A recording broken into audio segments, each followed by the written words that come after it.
നിരവധി ക്രിമിനൽ കേസുകളിൽ പ്രതിയായ ലുട്ടാപ്പി ഷമീമിനെ പൊന്നാനി പോലീസ് അറസ്റ്റ് ചെയ്തു. നേരത്തെ കാപ്പ ചുമത്തി ജയിലിലായിരുന്ന ഷമീം 1 മാസം മുമ്പാണ് ജയിൽ മോചിതനായത്. പൊന്നാനിയിലെ ലഹരി മാഫിയ സംഘത്തിലെ കണ്ണിയും ആളുകളെ ഭീഷണിപ്പെടുത്തി പണം തട്ടുന്ന സംഘത്തിലെ പ്രധാനിയുമാണ് ഷമീം. തൃശൂർ കാഞ്ഞാണിയിൽ സ്കൂൾ കുട്ടികളുടെ സൈക്കിൾ മോഷ്ടിക്കുന്ന CCTV ദൃശ്യങ്ങൾ പുറത്ത്. മോഷണത്തെ തുടർന്ന് സൈക്കിളുകൾ ലോക്ക് ചെയ്തു വെക്കണമെന്ന് പോലീസ് അറിയിച്ചു. തൃശൂർ എരുമപ്പെട്ടിയിൽ യുവതിയെ തോട്ടിൽ വീണ് മരിച്ച നിലയിൽ കണ്ടെത്തി. മരിച്ചത് കടങ്ങോട് സ്വദേശി സീനത്ത്. എരുമപ്പെട്ടി പോലീസ് അന്വേഷണം ആരംഭിച്ചു.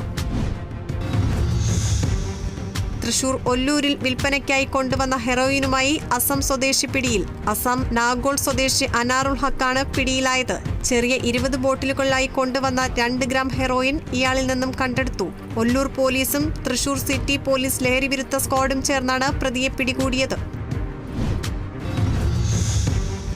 കേന്ദ്ര സർക്കാർ ജീവനക്കാരുടെ ബോണസ് സമരത്തിന്റെ 50ാം വാർഷികാഘോഷം സംഘടിപ്പിച്ചു. CGPA general secretary TN Venkateswaran ഉദ്ഘാടനം ചെയ്തു. തുടർന്ന് സമര നേതാക്കളെ ചടങ്ങിൽ ആദരിച്ചു. കണ്ണൂർ പെരുവാമ്പ പുഴയിൽ കാണാതായ സ്ത്രീയുടെ മൃതദേഹം കണ്ടെത്തി. കോഡൂർ സ്വദേശി മാധവിയുടെ മൃതദേഹമാണ് കണ്ടെത്തിയത്.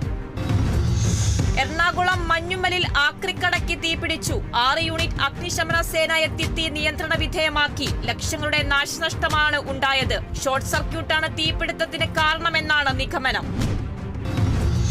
കോഴിക്കോട് ഗ്യാസ് സിലിണ്ടർ ലോറി അപകടത്തിൽപ്പെട്ടു. ദേശീയപാത ബൈപ്പാസിൽ എരഞ്ഞിക്കൽ അമ്പലപ്പടി അണ്ടർപാസിന് സമീപത്താണ് അപകടമുണ്ടായത്. അപകടത്തെ തുടർന്ന് സിലിണ്ടർ ലോറിയിൽ നിന്നും വേർപെട്ടുപോയി. മണിക്കൂറുകൾ നീണ്ട പരിശ്രമത്തിനൊടുവിൽ സിലിണ്ടർ തിരിച്ച് ലോറിയിലേക്ക് കയറ്റി.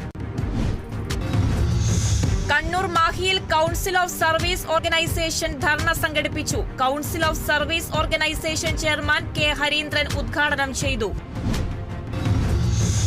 ഗുരുവായൂർ ക്ഷേത്രത്തിൽ ഇലക്ട്രിക് വാഹനങ്ങളുടെ ചാർജിംഗ് സ്റ്റേഷൻ പ്രവർത്തനം ആരംഭിച്ചു. കിഴക്കേ നടയിലെ ബഹുനില പാർക്കിംഗ് സമുച്ചയത്തിലാണ് ദേവസ്വം ചാർജിംഗ് സ്റ്റേഷൻ ഒരുക്കിയിരിക്കുന്നത്.